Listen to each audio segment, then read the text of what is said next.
ज्ञानाञ्जनशलाकया चक्षुरुन्मिलितं येन तस्मै श्रीगुरवे नमः। श्रीचैतन्यमनोभीष्टं स्थापितं येन भूतले स्वयं रूपकधामह्यं ददाति स्वपदान्तिकम्। वञ्चाकल्पतरुभ्यश्च कृपासिन्धुभ्यैव च पतितानां पावनेभ्यो वैष्णवेभ्यो नमो नमः। जय श्री कृष्ण चैतन्य प्रभु नित्यानंद श्री अद्वैत गदाधर शिव श्री गौरभक्त वृंद। हरे कृष्णा कृष्ण कृष्ण हरे हरे, हरे राम राम राम हरे हरे। मुखं करोति वाचालं पंगं लंकायते गिरिं, यत्कृपातमहं वन्दे श्रीगुरुदेवतारिणम्। हरे Krishna.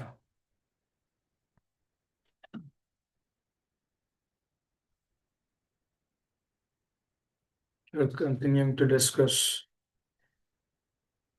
on the desires and how important is to cultivate correct desires. I was just thinking about the heart and consciousness of Arjuna, where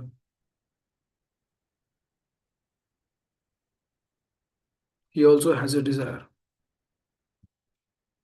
Now, his desire is what? His desire is to not fight, which is a practical example in our day to day life because we carry different desires. Srila Prabhupada's statement, which is an eye opener, it gives a clarity to just shared in the group today. Today's message of Srila Prabhupada, where he was telling, do not ask for anything else other than service of the Lord. So we might have or go through so many things in this world. Might be some happiness, some distress. Some people might be very joyful. Some people might be in state of anxiety. Some people think that this is correct. Some other people will think that this is not right. But the acharyas, they are telling, Srila Prabhupada is again and again telling us that what we need to cultivate. The core cultivation is no matter what, no matter in what situation, just serve the Lord. Obviously, under the guidance of Vaishnava.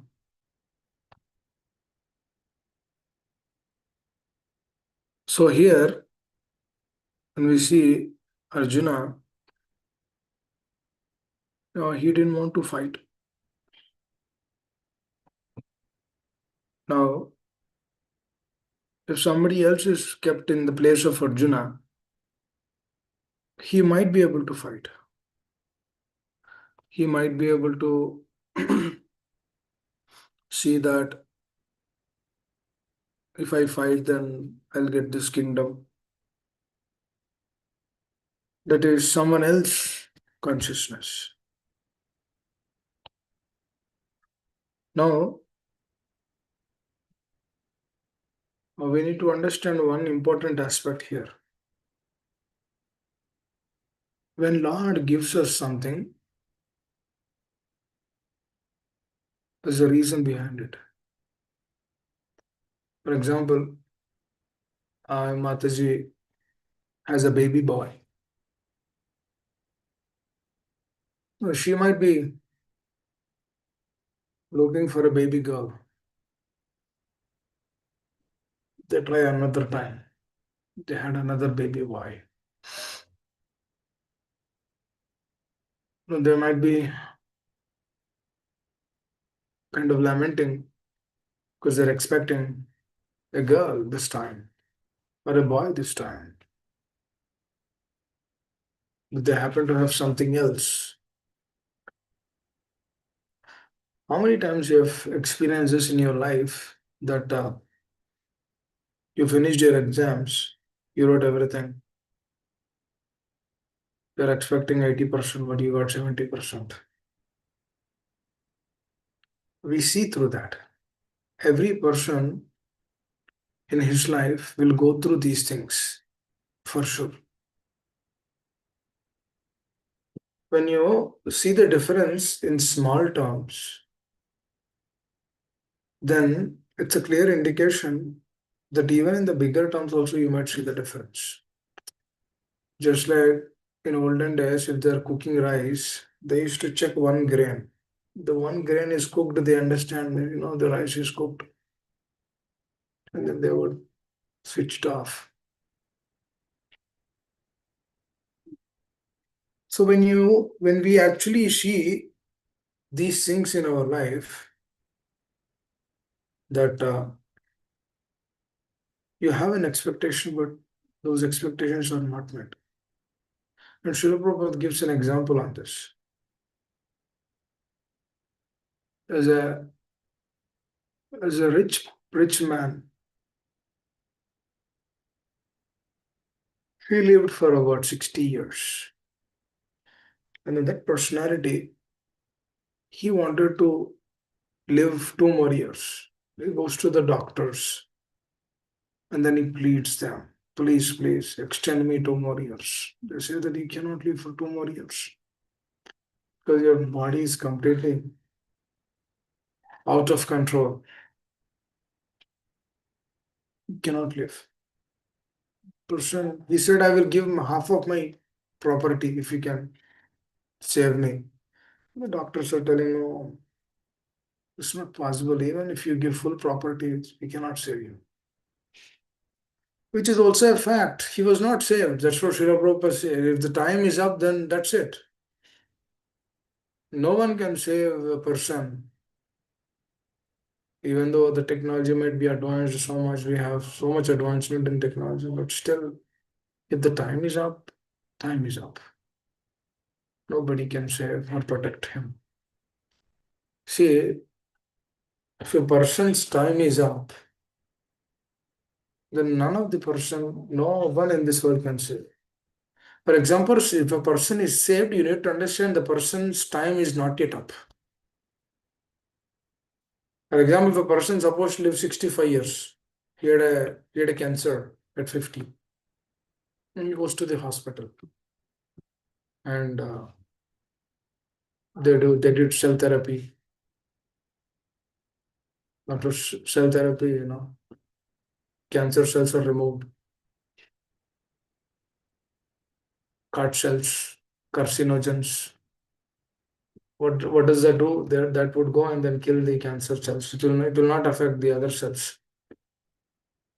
That means he was saved. Why? Because his time is under 65. He will not die at 50. Please understand, we shouldn't see a smaller picture. There's a bigger picture behind it. But nobody knows how many days person will live.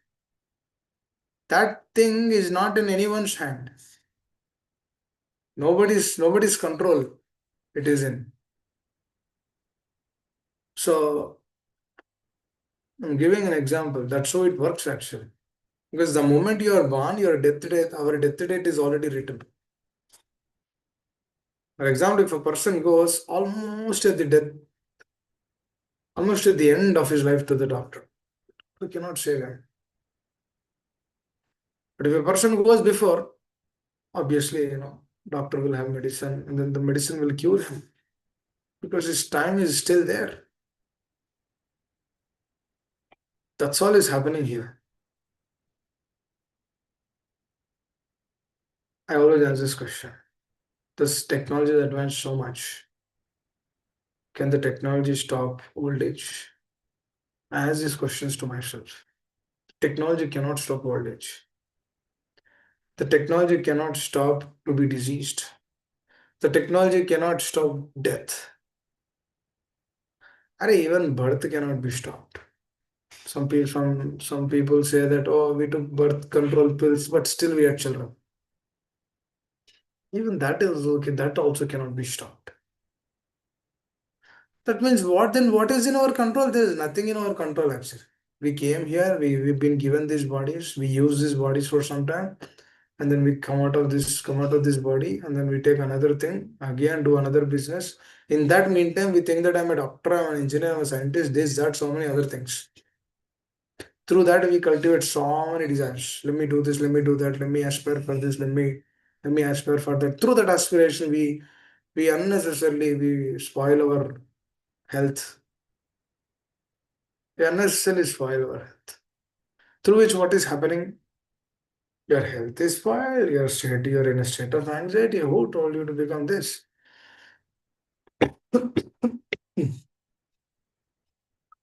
Actually, that's what Srila Prabhupada says, simple living, high thinking. If we have a simple livelihood, then we can think about higher things. If you are in a state of anxiety, we cannot think. For example, if there is something always annoying me in the background, in my consciousness, something is always annoying. For example, if I'm giving, now I'm sitting here, then try to speak or discuss the science of Krishna consciousness. If something else is going on in the background, will I be able to do this? I cannot do this. That means one should have cool head, especially to practice Krishna consciousness. If the cool head is not there, you cannot practice. We might have obstructions. That's why if an obstruction is there, we should hear. This is a source. If you read Prabhupada books, this is a source. When we do that, then we come out of that obstruction. Then we realize how important are these instructions. Might be simple instruction. Like chant Hare Krishna, or read, or understand, or do this service. It might be a small service. But with what consciousness we do it, that's what it will help us. Because their do it is one thing for sure. If we invest our energy in that, in doing an action, I'm going to repeat this again. If we invest our energy in doing an action, investing our energy means our consciousness. When we invest consciousness in doing particular aspect, you will never forget that. Never. Because you kept your heart on it. For example, if I ask somebody, if a person is passionate about, is very zeal, there's a lot of zeal to do painting. Then whatever is dear to him will try to paint that. Whatever is closer to him will try to do that. And that person will never forget that he will tell that, oh, this kind of painting I did on so and so day, so and so year. And this will very close to my heart. Why? Because he invested his time. He invested his energy. He invested in his consciousness. Yesterday we were discussing about Kulshekar Alwar. And then we will come back to the Arjuna's desire and then how that desire is not helping him and how we can cultivate a better desire, which is in alliance with what Lord is telling. Yesterday we were discussing about Krishnadas Kaviraj Goswami Maharaj. His humility is epitome. We cannot uh, anukarana. Anusmarana, anukarana. Anusmarana is a following, anukarana is imitate. You cannot, because cannot perceive that. Anukarana cannot be done. For example, I cannot say, oh, okay, I also aspire like this. Or we cannot say like this unless and until we really have that the deep, strong desire or faith in our heart. Just like Bhaktivinoda Thakur Maharaj, he also says, oh my dear Lord, next life, please give me birth as some insect or whatever in the devotee's family. in a pure devotee's home, so that I can, you know, take the association more and more. Such an exalted state. We cannot speak that. We cannot do that. Anukarana, Anusmarana can be done. Following in their footsteps can be done. Dharmasya tattvam nihitam guhayam. That can be done. Mahajanayana gata samanta. We can follow in their footsteps. Following in their footsteps is, oh, this is such an exalted personality. He has done immense service to his spiritual master and the Lord is so pleased. And then this personality directly descended from the spiritual world just to teach us few principles, few life lessons. What a selfless heart is this? Through that, we can perceive their consciousness and then we can follow, and they become our role models. And we aspire to take that association more and more. That's how we do it. This is desire. Anusmarana is a desire. What is the desire? Without any expectation, let me do this. Oh, this personality has this consciousness, let me also aspire for this. When we aspire for that state, then what happens eventually? Our consciousness is so much uplifted. And dear devotees, we are not doing to uplift our consciousness, or neither we are not doing to become like an advanced devotee. No, we are not doing any of these things for that. We are just doing it to develop that relationship with them. Because I'll tell one thing. Generally, children do not go to a stranger. For example, if the child is at the home, they kind of tend to go to the father, mother, grandmother, sister, something like that, right? If a new person comes, the child doesn't go there immediately. But if the new person is no longer a new person, how that new person will no longer be a new person? When that new person is continuously coming. And then after continuously coming, what is he doing? He's extending the relationship. He's playing with the child, he's embracing the child. Very nicely he's taking care. He comes for some time.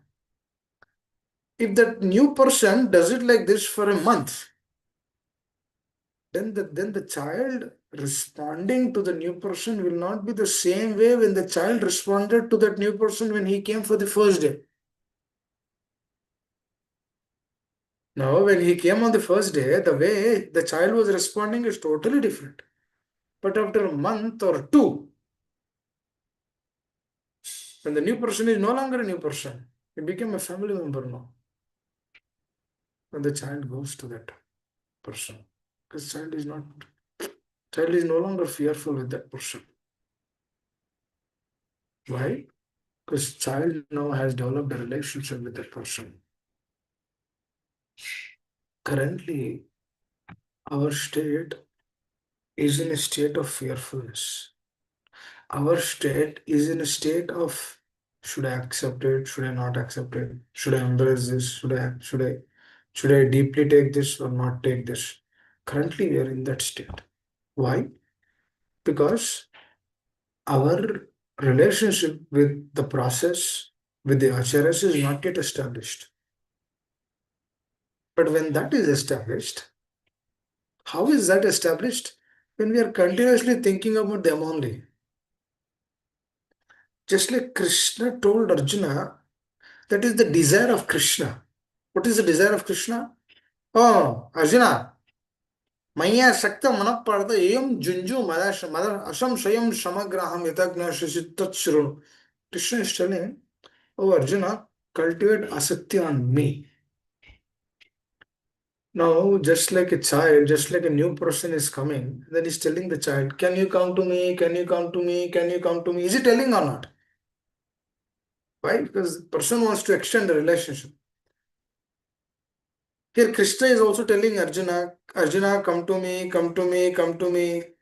Asakti on me, develop interest on me, develop eagerness on me. Please come, please come. When you do that, all your doubts are removed. Because Arjuna came with a doubt. In chapter 1, Arjuna came to Krishna with a doubt. And that is what we're going to discuss now. Now, Arjuna's state of consciousness before submission was a greatest lesson for the sadhaka. Because if we closely observe, when Arjuna is desiring something, in his desires, the Lord is absent. Please see that. In all the shlokas in chapter 1, the desire to please the Lord is absent. Because he is desiring independent of the Lord. Now try to understand that the same thing is applicable in the material world. It's no different. Now the situation, circumstances might not be exactly same what Arjuna had. That will not happen. Right? But the desire to stay in separation of the Lord, that is there. There is a common factor. Everyone is doing that. That's why when we desire independent of the Lord, please understand this. It's very important. When we desire independent of the Lord, what happens is we fall in the state of material nature. We fall prey to the material nature. The Jiva only, Tatastha, the Jiva who is in the Tatastha Shakti, either he can take the shelter of the external energy or the internal energy. The Jiva cannot stay independent of both of them. Just like Madhvacharya said, Dvaita. That means Lord is always Lord. This is their philosophy. Dvaita. Dvaita means what? Dvaita means Lord is supreme power, and the Jiva is dependent on the law, on the Lord, and the Jiva cannot be independent. As soon as the Jiva develops that relationship, develops that connection, develops that sambandha gyan with the Lord, through that sambandha gyan, when he establishes that conviction with that supreme person, then that is called as Dvaita. It's not independent. It's not Advaita. There is a person. Lord is a person. It's not independent. We're not independent. We're not an independent jiva. We are a dependent jiva. But here, if you see, Arjuna was thinking independently. See, a jiva can never be independent, dear devotees. We should understand that. When the jiva he thinks independently, he falls prey to this material nature. We saw a couple of days back, we saw the examples of the queens of Chitraketu Maharaj also. They started thinking independently. Why did they perceive that? Why did they receive that? Why did they shatter? Why did they were shattered later? Because they thought, they discussed, they perceived it completely independently. There's no solution on a dependent level. Please try to understand this. It's completely on an independent level. Likewise here Arjuna, that was their desire. Same desire. Arjuna is doing what? Arjuna doesn't want to fight because his heart is not accepting. Arjuna doesn't want to fight because he is Bhishmadev on the opposite side. Arjuna doesn't want to fight because it's Dronacharya, his teacher. His military teacher on the opposite side. How can he kill his military teacher? How can he kill his grandfather? Oh, Arjuna says that, oh, my dear Lord, I cannot accept this. That means that was his desire. That is not the desire of the Lord. Likewise, if we gain something in this world, no, that is our desire, dear devotees. For example, if I want to, oh, somebody told, oh, in India there is this piece of land. Somebody called you. Your cousins who are living in India, they call you, oh, Prabhu, you have some savings rate. There is a land here. You can purchase this in 10 years. It will increase so much. Now, what is that? That is a desire which a person told us. And then the moment we begin responding to that, what is that? We are putting an action. Is in that action, is there the Lord? There is no Lord. That means what are the consequences which we get through that purchase? Who has to bear? We have to bear. As simple as that. That's an action. That action came through what? Through a desire. Now, for example, if that land after a few years, somebody took over it. We don't know how it got took over, but somebody took over it. Then what happened? What you have to do? You have to just raise your hands. It's gone. The land is gone. That means all the investment which were done, it's gone. Now, whom we have to blame? Do we have to blame Krishna? No. Do we have to blame the person who called you, your relative, telling that there's a land here to purchase? Do we have to blame him? No, we cannot blame him. Do we have to blame the person who has actually taken the land? Can we blame him? Okay, if you blame him, then what's going to happen? Nothing will happen. The land will not come back. What's the point of blaming? There's no use of blaming. That means who has to take that? It is a Jiva who did it. Jiva has to take it. As simple as that. Now we cannot just bluntly say that everything is by the will of the Lord. How can I say that? Arey, Lord has given you intelligence. Lord has given you what to do, what not to do. Lord has given you scriptures. Lord has given you Vaishnava association. He gave everything. Now it is up to us. We have to use our intelligence correctly. If we're not using the intelligence correctly, then that means we cannot blame the Lord on that. We cannot say that everything is a will of the Lord. Let's say a person is going in the train. Now, that let's say the person is a devotee, is going in the train. He has a wife, one daughter, and a son.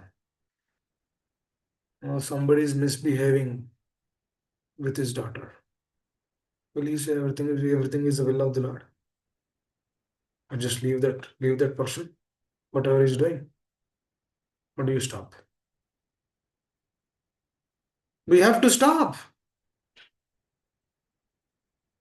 Why shouldn't we? There is a mistake, we should stop it. How can I just simply, how can I say that Trinada Pisani Chena Tororiyo Solution at that moment? Is that correct? Telling Trinada Pisani at that moment. Same thing happened to Arjuna. That is what he did. His position has to fight. But his desire was dominating so that he cannot fight. He was unable to accept it. And Lord himself told him to fight. That's why Lord himself, he personally became his charioteer. Doesn't Arjuna know that he has to fight? Doesn't Arjuna know that that is the desire of Krishna? Before the battlefield of Krishna? Yes. Krishna knows. Arjuna knows that this is the desire of the Lord. I should fight. But he did not. Likewise, dear devotees, the desire of the Lord is Sarvadharman Parityajat Mamekam Saranam Amtam Swarapapa Mokshesham Vasucha. Surrender everything. Just do everything for the pleasure of the Lord. That is the desire of the Lord. But the Jiva is doing what? Jiva doesn't surrender. Then what is happening? The Jiva always remain in chapter 1 only. He cannot go to chapter 2. Because Jiva is not understanding the heart of the Lord. That means even though the Jiva is hearing, Jiva cannot perceive. Because Jiva's desires are dominating. Just like Arjuna's desires are dominating his consciousness. But Arjuna has a solution. Jiva also has a solution, but the Jiva doesn't want to take that solution. Arjuna took that solution. That's why his name is there in Bhagavad Gita. That's why we glorify him. Why? Because he had a problem, but he had a solution also to the problem. And he took that solution. He embraced that. That's why he became victorious. He became glorious.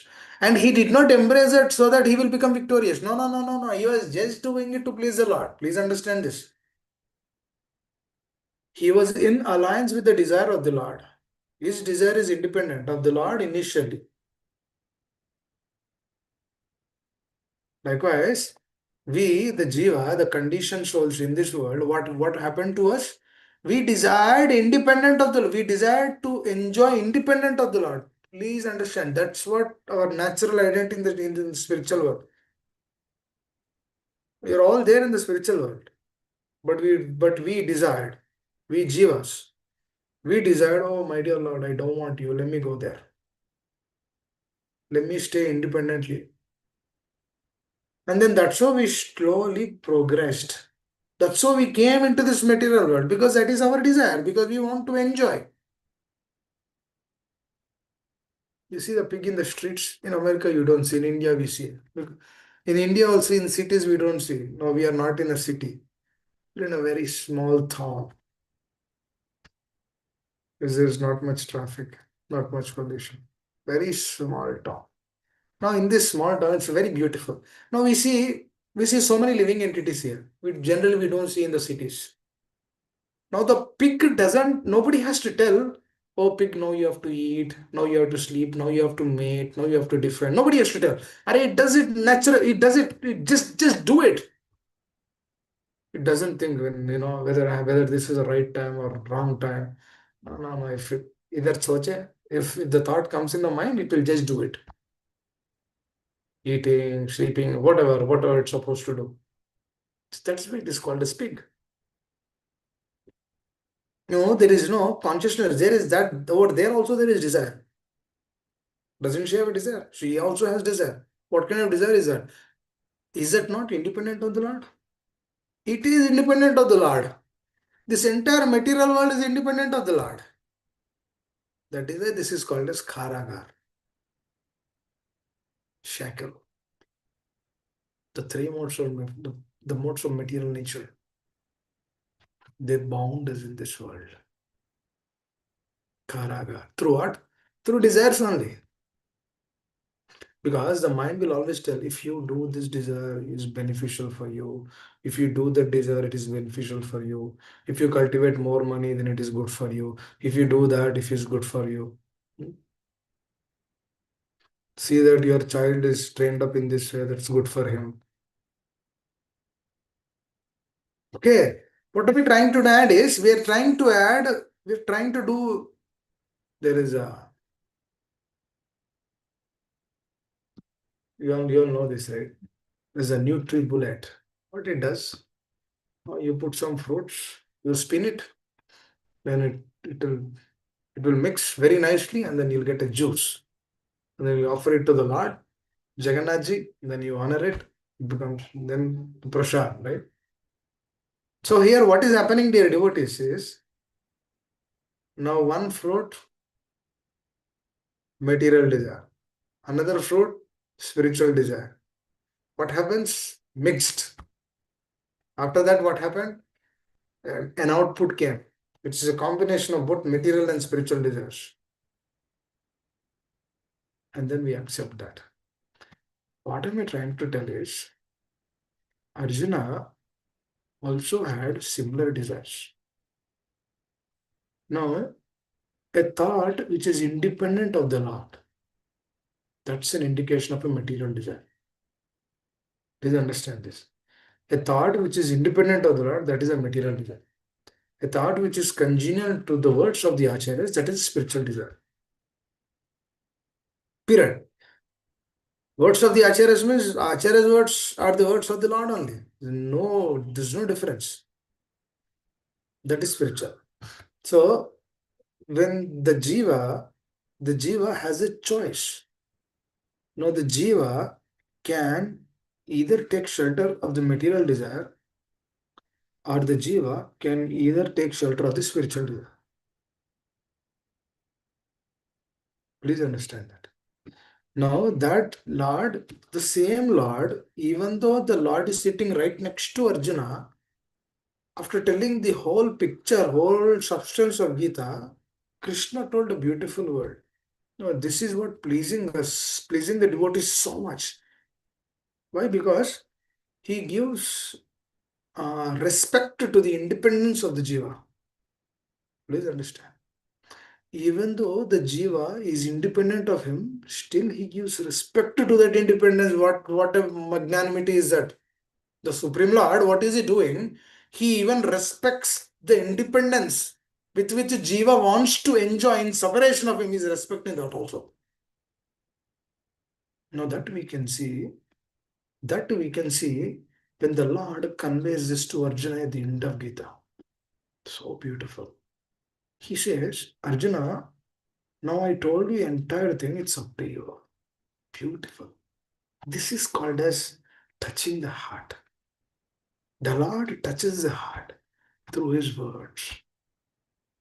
His words and Him, there is no difference. I remember my Sutta master also repeating the same thing. He tells the same thing. Now I gave you everything. Now you have to use it correctly. It is up to you how you have to use it. Same quality. Now, what is this helping, dear devotees? A person, if he understands the magnanimity of the Supreme Lord and his pure devotees, then what happens is he will never go astray. He will never deviate. For example, dear devotees, you are driving on the street, you are driving on the freeway.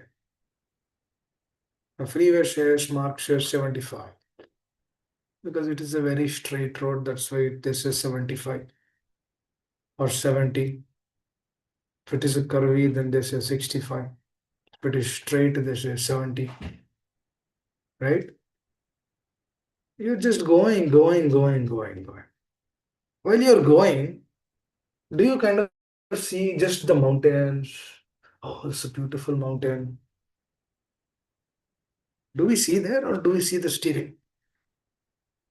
Do we say, oh, this is such a beautiful waterfall? Oh, this is beautiful. Do we put the focus there? Do we put the focus on the driving? Because you're driving. Do you explain the glories of that mountain or you just focus on the driving? We focus on the driving because that is more important. If little distraction happens, then you're driving on 75. It's a problem. Anything can happen. Should be very vigilant in that. So, when a person understands this gravity, then he will know why Arjuna submitted actually. Because for Arjuna, it is like that situation. Oh, my dear Lord, there is no other way for me. This is the only thing. They told me to go on this route for 15-20 miles to get the destination. This is the only route. I have no other way. That means I have to focus until I reach the destination. And to go there, to stay there, that is another thing for me. I cannot be independent of that. Please understand, because there is an important assignment I have to do right after reaching there. Because your loved ones, you have to serve them. Or there is an emergency, you have to go there. There's something life-threatening issue happening, you have to go there. You do not have any other option. This kind of option, Arjuna has been kept. That's why Gita came. Now, I always think about this situation. Dear devotees, currently we do not have that kind of situation. Period. ऐसा situation है ही नहीं ना अपने को. We do not have that kind of a situation. That is why through the magnanimity in which Arjuna is taking, we cannot take the truth in the same magnanimity because we do not have that platform. We do not have that situation. For example, if we also have similar life and death situation, then accepting Krishna consciousness will become a better process. When we heard this truth, when everything is good in our life. Please understand this. For example, if a person faces a difficult situation, but up until that point of time, he was not trained up in the science of Krishna consciousness. Then during the difficulty, will he take the process? He will not take the process because material desires are dominating. Now that is why Acharyas, what they say is through the process of training, I remember my spiritual master continuously tells about this because this is so vital. If this goes to the heart nicely, then progress in Krishna consciousness is divine. It's something sublime, beautiful process. Because because dear devotees, please understand, when you have cool head, then only you can come out of these material desires. Now I'll tell an example. For example, if a person is 65 years old, can he get up in the morning if he did not practice Krishna consciousness all through his life? What do you think? He cannot get up in the morning. Can he get up? He cannot. If you tell him, oh, you know what you should do, this human form of life is meant for tapasya, tapodivyam putra gayana sattva. He will say, oh, Mama, what are you telling me? I have BP, sugar, this, that, so many other things. What are you telling you? Are you asking me to do tapasya? If I tell him, oh, Prabhu, you should take cold shower in the morning. Arey, kya kar rahe ho? I can't even get up in the morning. You're asking me to take cold shower? I cannot do that. If I tell, oh, Prabhu, you're not this body, but a powerful spirit soul. What do you think? I'm this body. I'm feeling pains. I'm feeling this, I'm feeling that. So many other things. This is a problem I cannot perceive. Can he accept dear devotees? Be honest. Can he accept? Cannot accept. That's why Prahlad Maharaj says that Krishna consciousness should be done at the early stages of our life. As soon as possible. Today. Because the moment when this body becomes old, we cannot practice. If we did not practice well when we are young, please understand this. I think I have a hard stop. And somebody, does anyone has any questions? We'll continue this discussion tomorrow. Hare Krishna. Anyone would like to add anything?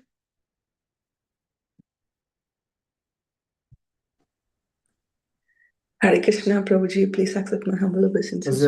There's a beautiful discussion which I did not conclude today about how desire of Arjuna, how he transformed his consciousness from that state to this state. What was the will? Now his desire was something else. Now how did he change his desire? It's important because that lesson is a solace for us. Because please ask this question after the class. All through our life, we had so many desires. Did any of those things give us satisfaction to the heart? Did any of the material desires give us satisfaction to the heart? No. Then why are we? Then we should ask another question. Then why are we investing our time and energy in that? That is simply material nature is actually fooling us around. Because that is our job. The job of the teacher, the job of the acharya, what is the job? What is their job? Is their job is to pull us out of that material consciousness. That is their job. That is their business. It's very important because that is their desire. Hare Krishna. Somebody was speaking.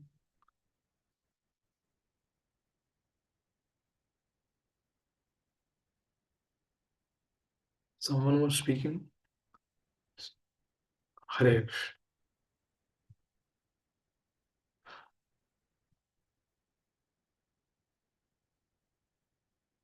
Okay, anyone would like to add anything? Hare Krishna, Prabhuji, please accept my humble obeisances. I Yes, Mataji. Thank you for the beautiful message, Prabhuji. Cannot hear you if Oh. you're speaking. We can hear Prabhuji.